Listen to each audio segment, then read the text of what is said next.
Hello friends, एक बार फिर से आप सभी का स्वागत है आपके अपने चैनल जॉब फंडा क्लब में। दोस्तों, जैसा कि आप लोगों ने मेरे थंबनेल पर देख लिया था, ये जो जॉब वैकेंसी है ये गवर्नमेंट स्कूल टीचर्स की है और यहाँ पर कम से कम 4500 से अधिक पोस्ट है दोस्तों। तो उसकी मैं साइट पर हूँ, आप लोगों को मैं दिखा देती हूँ। यहाँ से आकर आप लोगों को PDF डाउनलोड करना है फ्रेंड्स। और देखिए, advertisement for the recruitment of Hindi teachers, Sanskrit teachers and PET के लिए टीचर्स यहाँ पर चाहिए दोस्तों।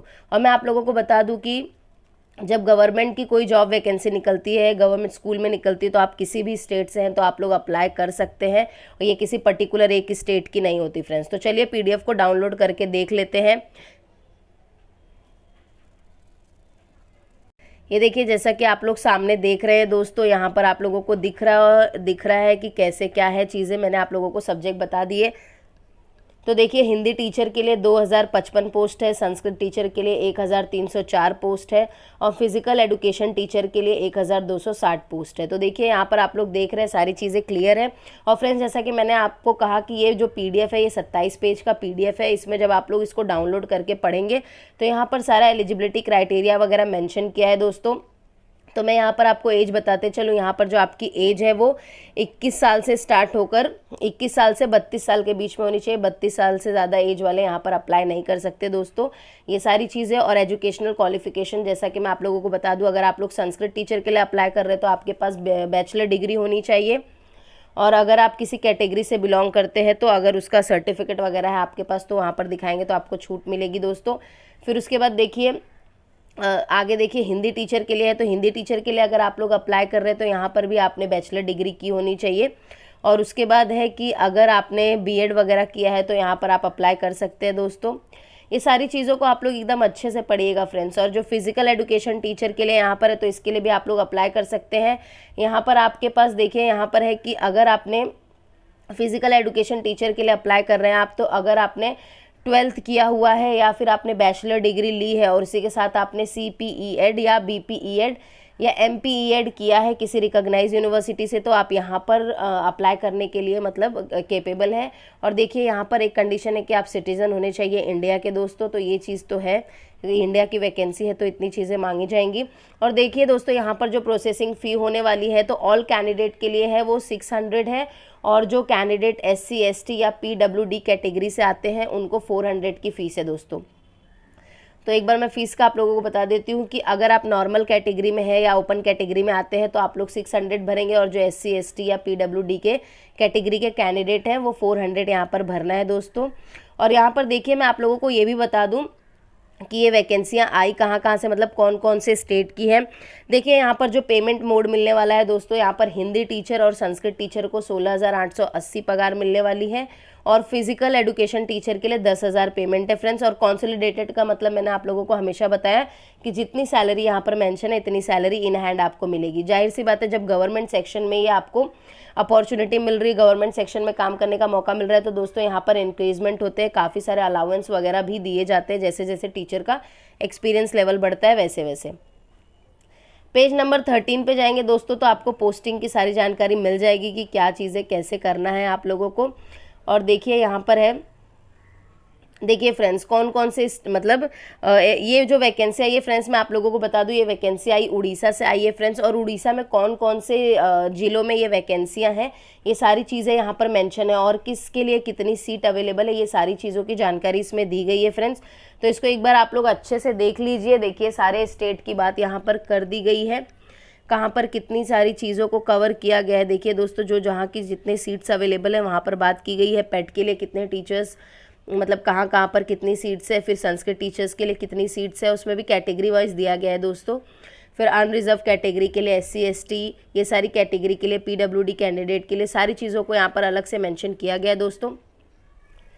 ये देखिए, आप लोग देख सकते हैं फ्रेंड्स। और मैं आप लोगों को जैसा कि बता दूं कि ये गवर्नमेंट चीज़ों मतलब गवर्नमेंट स्कूल की वैकेंसी है यहाँ पर। तो यहाँ पर देखिए, यहाँ पर साफ साफ लिखा हुआ है कि यहाँ पर जो एग्ज़ाम होगा दोस्तों वो 150 मिनट का एग्ज़ाम होगा और आपको मल्टीपल चॉइस के क्वेश्चंस मिलेंगे। 150 ऑब्जेक्टिव होंगे और 150 मार्क्स का, यानी कि 150 मिनट आपको मिलेंगे, 150 ऑब्जेक्टिव्स मिलने वाले और 150 मार्क्स का होने वाला है दोस्तों। तो देखिए यहाँ पर है कि scheme for computer based test for recruitment of contractual Hindi, Sanskrit and physical education teacher in government secondary school. तो देखिए गवर्नमेंट चीज़ें यहाँ पर साफ साफ मेंशन है। और दोस्तों यहाँ पर मैं आप लोगों को बता दूं कि every question will be carry 1 mark, मतलब सारे जो क्वेश्चन होंगे 1 मार्क के होंगे। और यहाँ पर नेगेटिव मार्किंग दी गई है दोस्तों, 0.25% यहाँ पर नेगेटिव मार्किंग होगी। तो और मैं सब्जेक्ट्स भी बता देती हूँ। तो जैसा कि है इसमें जो जेके से अवेलेबल क्वेश्चंस आएंगे, जैसा कि आप लोग दोस्तों नेट वगैरह का एग्जाम आप लोगों ने दिया होगा, तो उसमें देखिए करंट अफेयर से क्वेश्चंस आते हैं, रीजनिंग रहेगा, कंप्यूटर लिटरेसी। और यहाँ पर बच्चों के स्कूल का है दोस्तों, तो जाहिर सी बात है यहाँ पर चाइल्ड डेवलपमेंट, उनकी pedagogy, educational management policy and evolution, ये सारी चीज़ों पर क्वेश्चन आने वाले हैं। और फिर उसके बाद दोस्तों देखिए जैसा कि आपका जो सब्जेक्ट है उससे रिलेटेड क्वेश्चन आएंगे। उसके बाद है देवनागरी में, ये संस्कृत से आएंगे और फिजिकल एजुकेशन से आएंगे। तो जनरल नॉलेज के और करंट अफेयर्स के जो क्वेश्चन है वो 30 मार्क्स के रहेंगे। रीजनिंग और एबिलिटी के जो क्वेश्चन है वो 20 के रहेंगे। कंप्यूटर लिटरेसी के 10 मार्क्स के क्वेश्चन होंगे। Pedagogy, educational management policies and evolution के 30 मार्क्स के क्वेश्चन होंगे दोस्तों। और जो सब्जेक्ट है वो ईच सब्जेक्ट कैरी करेगा 60 मार्क्स दोस्तों। तो टोटल आपके 150 मार्क्स हो जाते हैं। तो ज़्यादा वेटेज आपको अपने सब्जेक्ट पे देना है। और उसके बाद general knowledge and current affairs को आप लोग को अच्छे से प्रिपेयर करना है दोस्तों।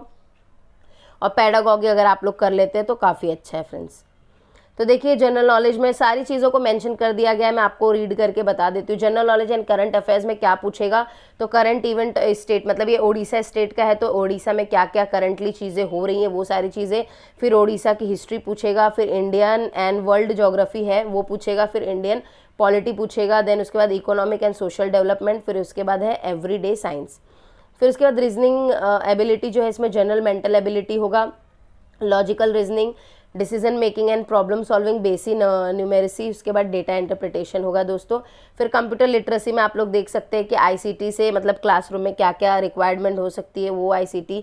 फिर basic hardware of computer, common applications पूछा जा सकता है, सोशल नेटवर्किंग साइट्स कौन कौन सी है, डिजिटल सिटीजनशिप क्या है, ये सारी चीज़ें। और हिंदी के लिए देखिए आप यहाँ पर है कि चाइल्ड डेवलपमेंट एंड पेडागोगी में तो देखिए ग्रोथ एंड डेवलपमेंट होगा।